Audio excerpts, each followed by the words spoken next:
22 octobre 2022, nous sommes ici sur le plateau de Les Volcans News pour vous parler des sports. Tous les regards de tous les sportifs, du moins ceux qui sont enthousiasmés par la Premier League, le championnat anglais de football de première division, seront rivés vers le Stamford Bridge, le mythique stade de Chelsea qui va abriter tout à l'heure à 16h30 GMT plus 2 bien sûr, 18h30 minutes heure de la partie orientale de la RDC. Le choc bien évidemment pour cette journée qui mettra en opposition la formation de Chelsea à celle de Manchester United. En tout cas, c'est un match tant attendu par des millions de supporters des deux formations. On va revenir sur cette explication, mais aussi on pourra parler de Cristiano Ronaldo Gate, lui qui n'a pas été retenu par les coachs ou les managers Tenag de Manchester United. En tout cas, qu'est-ce qu'il faut attendre pour l'équipe de Manchester United si l'on sait que CR7 ne sera pas de la partie, et qu'est-ce qu'il faut retenir justement des déclarations de l'entraîneur de Chelsea, Graham Potter, au sujet de l'absence de Cristiano Ronaldo. On va revenir sur tous ces détails-là dans cette tranche consacrée au sport sur les Volcans News. Bienvenue.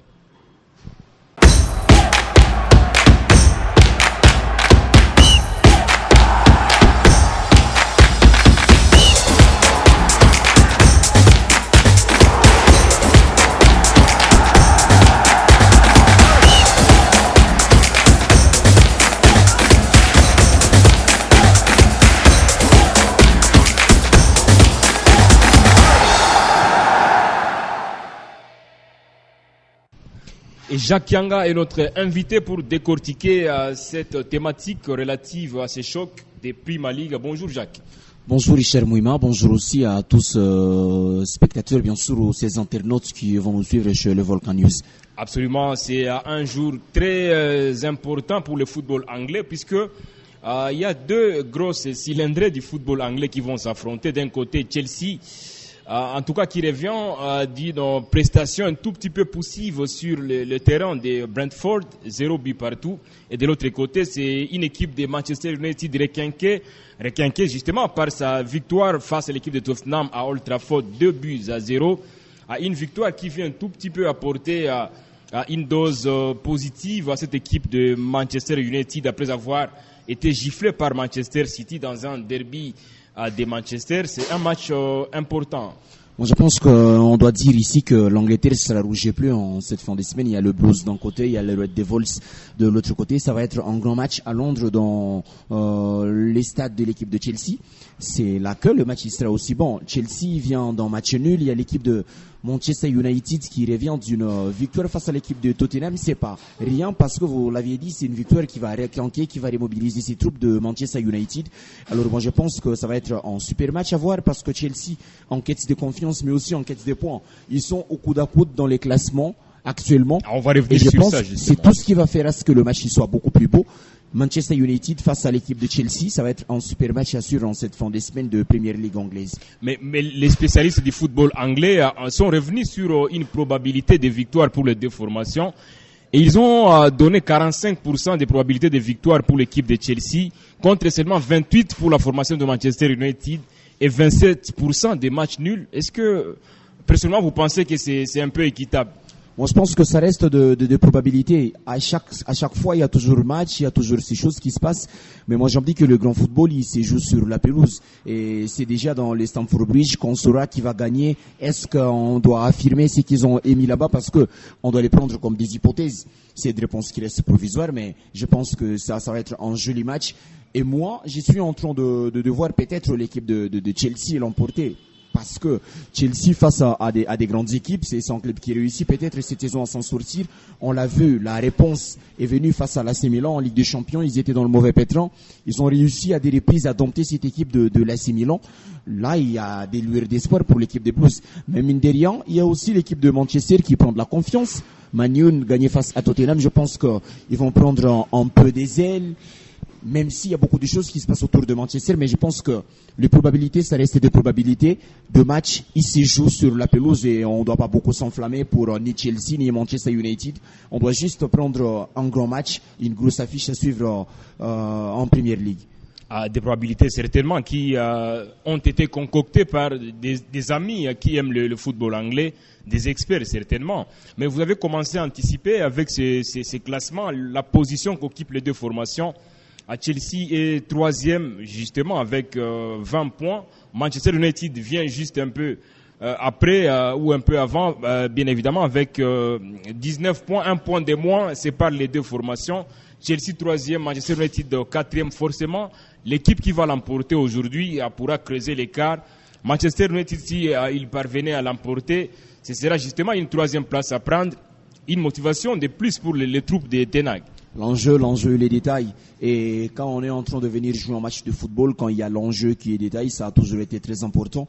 Et parce que c'est la même, la beauté du football, la beauté du jeu. Quand vous jouez un match qui n'a pas d'enjeu, c'est comme si c'était un match qui n'est plus vivant. Mais là, c'est une troisième place qu'on est en train de jouer. Je pense que les deux formations, ils auront à cœur de venir chercher cette place-là. Et puis Chelsea va pas se laisser abattre après le nul face à Brentford de Yohan Wissa. Je pense que ils se doivent de répondre. En plus, en match qui se joue à domicile, ils ne doivent jamais laisser des points à Manchester United pour ne pas se faire surpasser sur le classement. Ils se doivent cette réponse et cette prise de confiance après le match nul face à l'équipe de Brentford. Voilà tout ce qui fait à ce que Chelsea aura un enjeu détail, mais aussi Manchester United, c'est un grand enjeu parce que Manchester United, vous l'aviez évoqué, on va en parler dans la suite de cette émission. Il y a beaucoup de choses qui se passent autour de Manchester United et moi je trouve que la meilleure des façons de deux hommes d'Eric Ten Hag de répondre à toute cette peut-être pression, si on devrait prendre pression avec des pincettes, c'est de gagner des matchs sur pelouse et se mettre encore en confiance.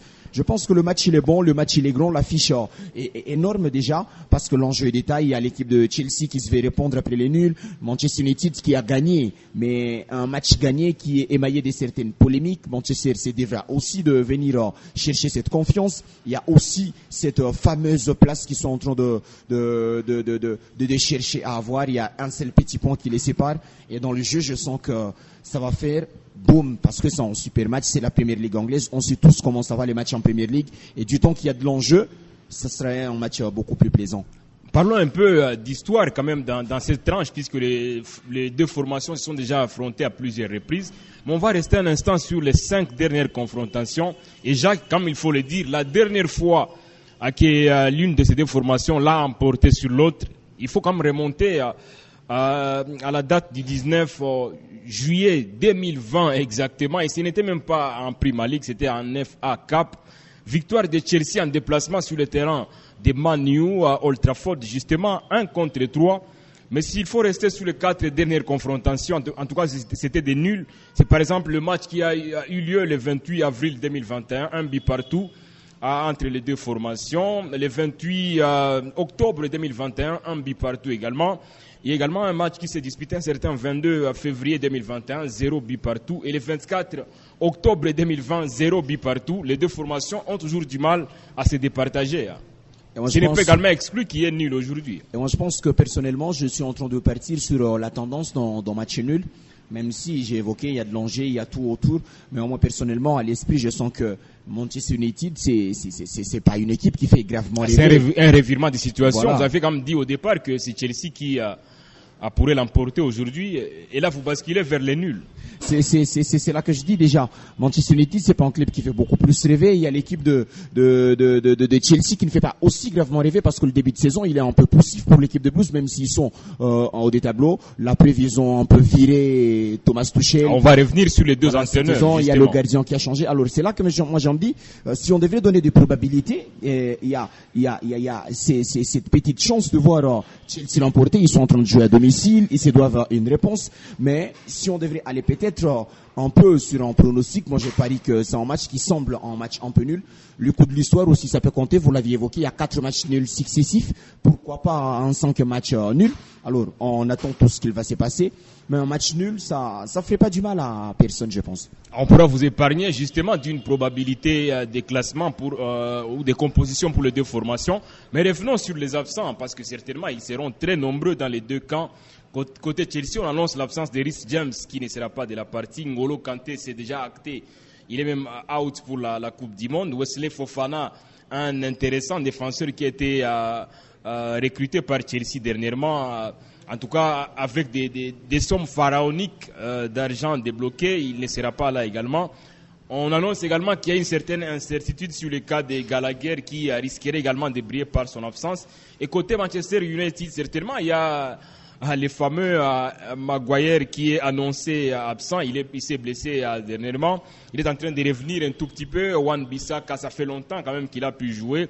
Van de Beek, c'est un des joueurs préférés de Ten Hag. Il ne sera pas de la partie. Anthony Martial également sera out. Ce sont des absences de trop quand même pour les deux formations. Je pense surtout pour Chelsea. Je pense que c'est des absences de trop, pas seulement pour Chelsea, aussi pour l'équipe de Manchester United, même si au moins Man United c'est son effectif qui essaye d'aller avec ses absents. Je pense que pour Chelsea, manque Reece James, manque Fofana. C'est un coup dire N'Golo Kanté qui fait beaucoup de joueurs sans jouer pour l'équipe de Blues. Pourtant, lui, il offre deux fois l'équilibre à cette équipe de Chelsea, c'est milieu du terrain. On doit aussi noter l'absence de Reece James. Je pense que le plus grand absent dans cet effectif, c'est Reece James. Le niveau de jeu qu'a Reece James aujourd'hui, c'est son latéral qui peut te faire de merveilles offensivement, il peut revenir défensivement. Alors, je pense que Reece James, ça va être le grand absent de ce match. Mais aussi, du côté Manchester United, il y a deux garçons comme Anthony Martial qui sont absents, vous l'avez cité. Maguire. Harry Maguire, Maguire c'est tout le monde parle de lui. C'est un peu en demi-teinte. Il est deux fois peut-être aimé, beaucoup plus détesté. On ne sait pas. On parlait d'une mauvaise nouvelle ou d'une bonne nouvelle pour Maguire? Alors moi je pense que chez Manchester United, c'est une bonne nouvelle parce qu'à chaque moment qu'on doit citer le nom de Maguire, c'est toujours cité pour quelque chose qui a une connotation un peu négative. Alors moi je pense que Maguire, il est absent, ça peut faire du bien à cette équipe de Manchester United pendant que l'équilibre est en train d'être trouvé avec la charnière centrale, Varane et son compère. Et j'espère bien que Manchester United va jouer son match à fond, Chelsea va jouer son match à fond, malgré les absents. Même s'il y en a, on aura à faire face à un super match. Une autre absence, sauf cataclysme, c'est celle certainement d'Edouard Mendy sur l'aire des jeux, puisque depuis quelques semaines, le portier sénégalais a perdu sa place dans les perches de Chelsea, et c'est Kepa Arrizabalaga qui est en train de se battre pour conserver le plus longtemps possible cette place. C'est une mauvaise nouvelle pour l'Afrique, parce que Edouard Mendy était déjà sur une lancée positive, il était déjà pointé comme un des meilleurs gardiens du monde. Il tombe un peu bas et là c'est un peu compliqué pour ces gardiens. Aujourd'hui c'est Kepa qui a beaucoup plus de chances, une fois de plus, d'enchaîner des titularisations. Moi je pense que le football il va vite, il va aussi vite que Edouard Mendy devrait se remettre sur pied et se remettre sur la bonne ligne. Il y a un moment, Edouard Mendy, ça a été le meilleur gardien du monde, on le citait comme ça. Mais aujourd'hui, Edouard Mendy, il est en train de s'éteindre comme un feu de paille. Edouard Mendy, ça commence déjà depuis, après qu'il n'a pas réussi à gagner dans le award je pense, la FIFA face à ce garçon de la nationalité italienne, Gianluigi Donnarumma. Il n'a pas réussi à gagner, bien sûr, cette consécration. Alors, Mendy, il n'a pas réussi à garder cette cadence. On l'a vu en Ligue des Champions face à Benzema. On l'a vu en ce début de saison pendant qu'il y avait encore l'entraîneur Thomas Tuchel, Edouard Mendy, qui se fait prendre de buts un peu facilement. Mais j'ai suivi en de récents matchs de Kepa Arrizabalaga. C'est un gardien qui s'éteignait, mais au moins, j'ai suivi, c'est un gardien qui est en train de revenir et je pense que la concurrence sera âpre. Et du coup, c'est qui joue en la défaveur aussi d'Edouard Mendy. Il avait déjà cette confiance de Thomas Tuchel. Graham Potter qui vient, c'est comme s'il vient encore redistribuer les cartes. Et dans sa vision, c'est comme si Mendy se doit encore de faire beaucoup plus de choses. Et là, Mendy, il est sur une mauvaise pente. Il se doit de sortir déjà une vraie réponse, montrer à Graham Potter qu'il mérite cette place de titulaire chez Chelsea. Il a des potentialités, il doit se remettre juste en confiance et continuer sur sa lancée. Mendy, c'est un grand gardien, on l'espère bien, mais il faudra qu'il prouve encore à Graham Potter qu'il mérite la confiance de Blues de Chelsea après quelques sorties qui ont été un peu mitigeuses de la part du gardien sénégalais. Il a déjà prouvé sur le terrain, maintenant c'est à lui de le prouver également en dehors des terrains. Edouard Mendy, le portier sénégalais, déjà à l'approche de la Coupe du Monde, ce n'est pas une bonne nouvelle par exemple pour l'équipe du Sénégal, qui pourra peut-être bénéficier des services d'un Mendy qui n'aura pas beaucoup de temps de jeu. On est déjà à quelques semaines de la Coupe du Monde. C'est là que moi j'en dis, ça se corse pour peut-être la sélection sénégalaise. Ça a toujours été bien d'avoir cette confiance. Il y a un moment, Mendy l'avait. Et je pense que des gardiens comme ça, quand il est en grande confiance, il peut défier presque tous les attaquants au niveau de la Coupe du Monde. Moi, je me dis que quand tu arrives devant deux attaquants de gros calibre au niveau mondial et que tu n'es pas en confiance, ça peut jouer dans le mental, ça peut jouer en la défaveur de ta sélection. Mais quand il était chez Chelsea, quand il y avait cet équilibre, quand il était adulé par toute la planète ou presque, je pense que Mendy devrait faire de merveilles. Mais toutefois, ça reste un grand gardien. Le Sénégal n'a pas d'autre choix numéro 1 qu'à part Edouard Mendy. Mais là, vous dites, ça manque de confiance chez Mendy et ça peut jouer en la défaveur de la sélection du Sénégal. Alors, on va saluer en passant tous nos téléspectateurs qui nous suivent depuis les principales villes quand même du Sénégal, Dakar, Ziguinchor et bien d'autres villes. Nous vous saluons. Revenons sur le match avec les deux entraîneurs. Certainement, vous avez commencé à l'évoquer dans cette tranche justement. D'un côté, il y a Graham Potter qui a été quand même pioché des Brighton, auteur d'une belle prestation jusque-là. C'est un coach qui est mieux coté, mieux réputé justement sur la scène anglaise en matière de football. Il a remplacé Thomas Tuchel, vous l'avez dit d'ailleurs avec beaucoup plus d'arguments. Il sera face à un autre fin tacticien, c'est Ten Hag, certainement dont les débuts étaient un peu poussifs, mais au fil du temps, il est en train quand même d'inculquer à sa philosophie, sa patte dans cette équipe de Manchester United. Deux entraîneurs, peut-être qui n'étaient même pas pressentis à entraîner les deux formations. Bon, je pense que c'est ça, vous l'aviez dit Richard, il n'était pas pressenti. Mais au moins peut-être pour Erik Ten Hag, il y avait un peu ces signaux qu'il annonçait à un moment chez Manchester United, mais on ne l'attendait pas peut-être actuellement à être quatrième de la Premier League avec ses débuts cette saison. Mais au moment là, il est en train de ramener cette équipe de Manchester United dans les auteurs de la Premier League en Angleterre. Et je pense que c'est des entraîneurs qui arrivent au moment où ils se doivent une confirmation. Parce que déjà, il a battu l'équipe de l'AC Milan, je l'ai évoqué à deux reprises, Graham Potter. Il y a déjà l'autre. Ça reste un match référence pour Graham Potter. Je pense que c'est le match référence depuis qu'il est chez Chelsea. Il y a aussi le match référence de Erik Ten Hag qui vient juste de se passer en Premier League face à l'équipe de Tottenham. Voilà qui annonce aussi un match dans le match entre les deux entraîneurs. L'un qui doit confirmer parce que Manchester United, c'est un des grands de la Premier League en Angleterre. Et s'offrir Manchester United à domicile pour Graham Potter, ça va encore ajouter du crédit à son nom. Je pense aussi, si Erik Ten Hag avec, on va l'évoquer comme je suis en train de toujours le dire, absolument, avec tout ce qui s'est passé, si Ten Hag sauf l'équipe de Chelsea, il a toute la confiance. Et je pense que là, ça va mal s'est passé peut-être pour la légende chez Manchester United, on va en parler. Mais je pense que le match dans le match, ça va être aussi sur le banc des touches. Ten Hag, Graham Potter, ils sont venus chez des grands de la Premier League en Angleterre, ils se doivent de confirmer. Et voilà le match qui peut sembler comme les grands matchs test. Chelsea, Manchester United, c'est aussi le match dans le match. Sur le banc des touches, il y a Graham Potter et Erik Ten Hag de l'autre côté. Deux fins tacticiens, ces deux entraîneurs. Quand même pour te faire plaisir, Jacques, il y a Graham Potter qui est invaincu depuis qu'il est chez Chelsea. C'est 5 victoires et 2 matchs nuls. Il n'a jamais perdu de match. Alors là, je me dis qu'il est en train de prendre une belle lancée. Il faudra qu'il continue sur cette dynamique-là.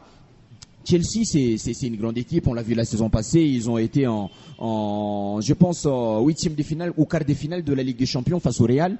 Même s'ils ont été éliminés, ils ont montré de quoi ils étaient capables. On va pas beaucoup s'enflammer déjà pour 5 matchs gagnés et 2 matchs nuls parce que le prédécesseur a ramené Chelsea au sommet de l'Europe.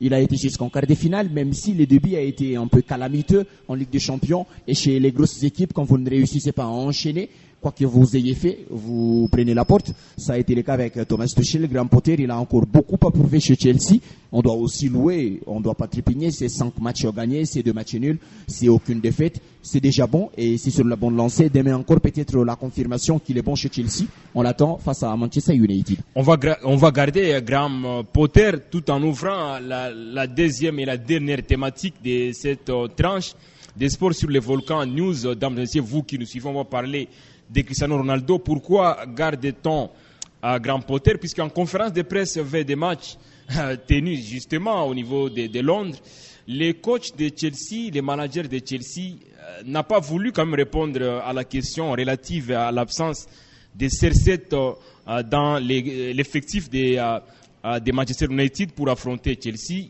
En tout cas, il a dit notamment, je le cite, je ne vais pas faire la une des journaux. Je pense que il a raison. Je l'ai suivi religieusement. Parce que moi-même, je me dis, quand tu parles de Cristiano Ronaldo, ton nom, il est allié à un des grands noms du monde du football. Alors, actuellement, quoi qu'il puisse peut-être dire ou quoi qu'il devrait dire en conférence de presse, ça allait toujours faire un peu, si pas polémique, ça allait toujours être, parce que déjà, là, c'est en situation de conflit. Il y a Erik ten Hag qui est en conflit avec Cristiano Ronaldo, il y a Ronaldo qui est en conflit avec son entraîneur Erik ten Hag. Alors, répondre à la question, Cristiano, actuellement, c'est comme si tu prends position. Et surtout que les médias anglais ne sont pas romantiques envers Cristiano actuellement. C'est là que j'en dis, si une fois Graham Potter, comme tous, prend la défense et essaye un peu de dire Cristiano c'est une légende, on ne doit pas les traiter comme ça chez Manchester United. Alors moi j'en dis que c'est en sa défaveur et avant un match comme ça on ne se doit jamais d'être perturbé par des à côté, par des extras sportifs. Je trouve que Graham Potter a usé de la sagesse, de l'intelligence. La question Ronaldo c'est une question qui doit être traitée en interne chez Manchester United et ça intervient pas au coach de Chelsea de toujours donner son avis, même si je pense que manquer Cristiano face à Manchester United ou l'avoir, ça fait presque la même chose parce que Cristiano.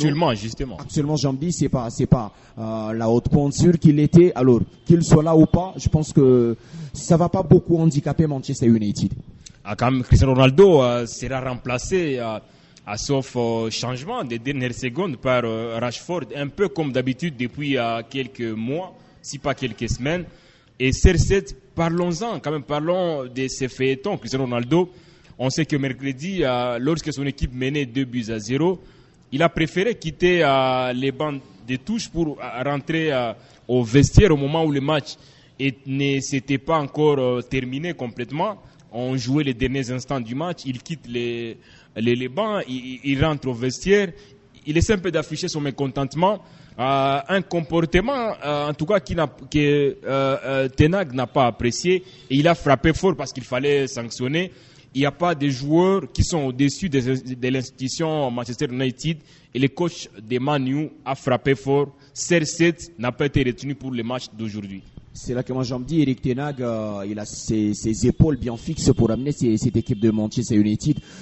Cristiano Ronaldo, il l'a fait. Comment vous trouvez sa décision? Moi, je pense que la décision déjà de Erik ten Hag, c'est une décision un peu salvatrice pour cette équipe de Manchester United. Et à l'inverse, comment vous trouvez le comportement de CR7? Le comportement de Ronaldo, moi-même, j'ai toujours été fan de Cristiano Ronaldo. Je dois pas me voiler la face, ce n'est pas les dire face à ces caméras de l'époque. Et ce n'est pas un tabou. Voilà, bien sûr. Mais moi, j'en dis que le comportement de CR7 a été un peu excessif parce que il a sorti en communiqué sur ses réseaux sociaux. Cristiano, il fait preuve d'un professionnalisme depuis qu'il avait commencé. Il a jamais eu l'intention de marcher sur le règlement de l'équipe. Mais moi, je pense que là, Cristiano est parti beaucoup plus loin. Il a marché sur les règlements de l'équipe. Et je pense que lui, avec tout ce qu'il a fait dans sa carrière, il ne devrait pas montrer ces genres d'exemples.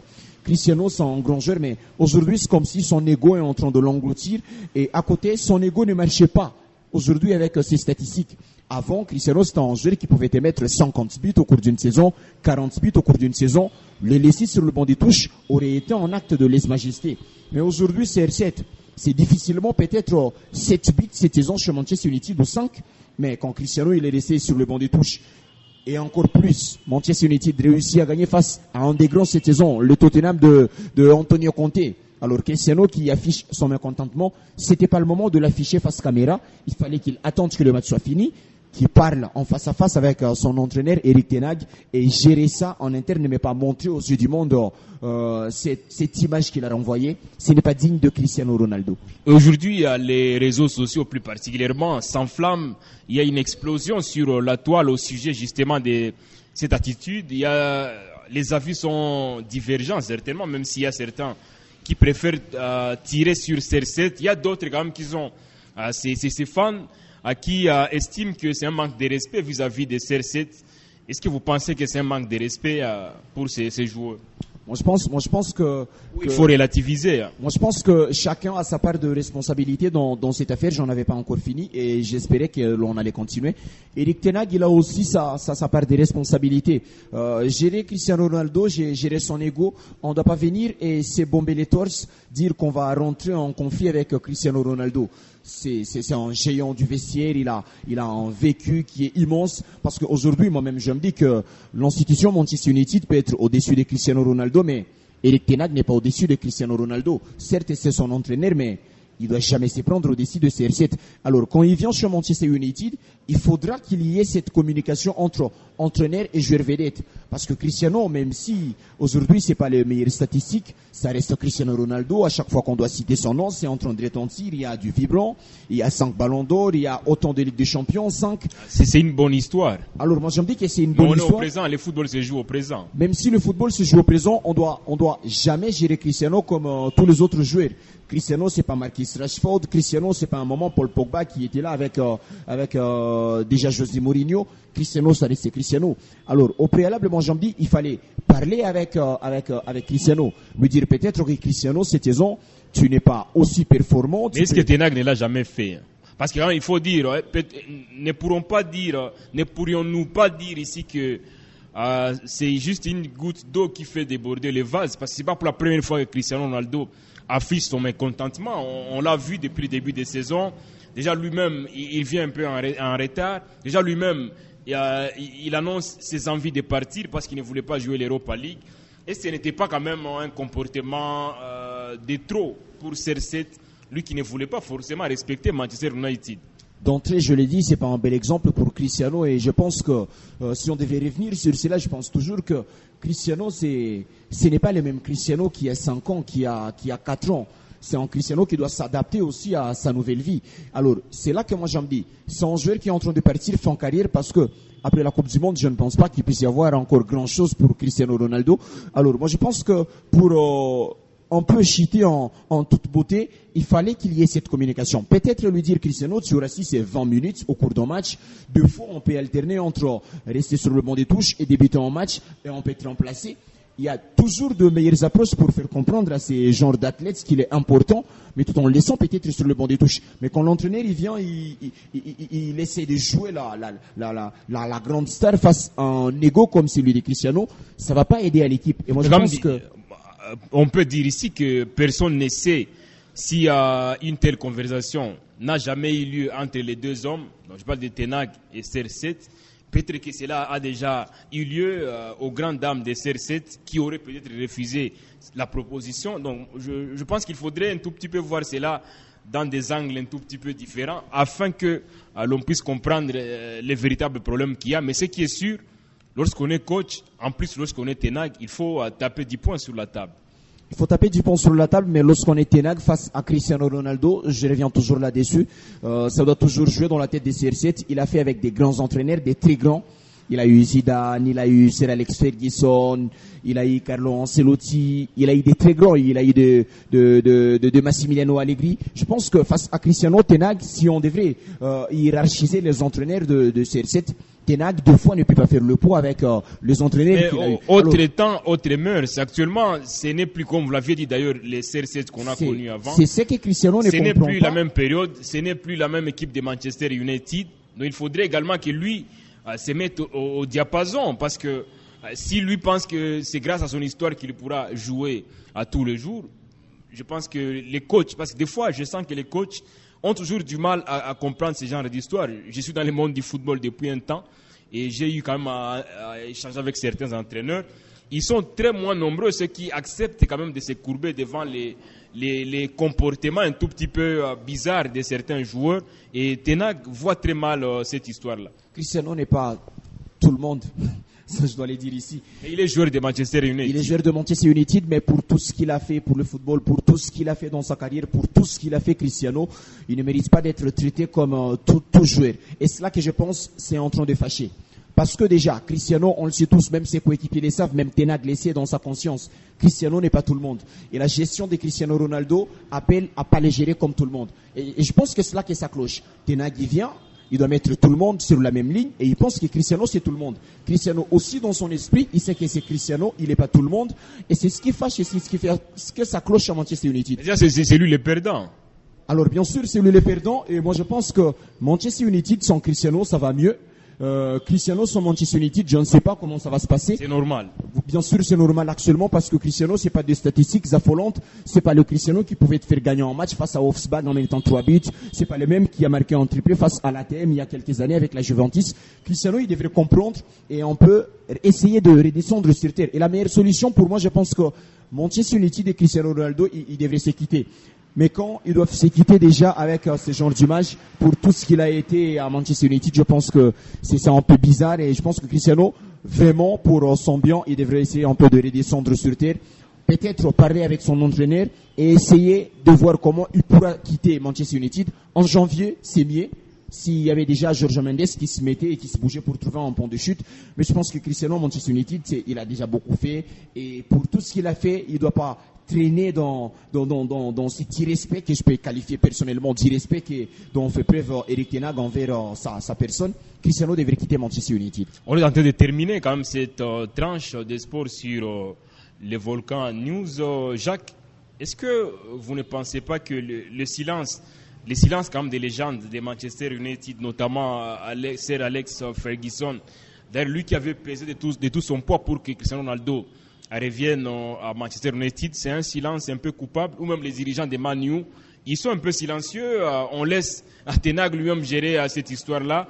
Est-ce que vous ne pensez pas que c'est ça aussi le problème? Parce qu'on voit dans d'autres équipes, les anciens, les légendes également s'imposer pour essayer un peu de trouver une solution palliative. Je ne vois pas par exemple Ten Hag refuser une proposition de Ferguson.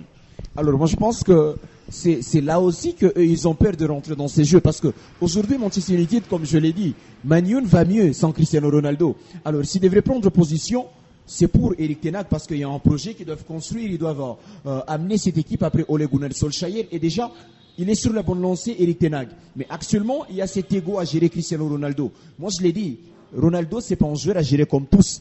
Et je pense que c'est tout ce qui fait à ce qu'il y ait ces grands silences du côté de... Mais si Ten Hag ne comprend pas ça, est-ce que la médiation, par exemple, de Ferguson ne peut pas faire en sorte que Ten Hag puisse comprendre que CR7, bien qu'étant dans une pas une bonne position, il mérite quand même quelques minutes au cours d'un match de football. Moi, je pense que la communication peut bien passer entre Ferguson, par exemple, et Ten Hag, que CR7 et Ten Hag lui-même.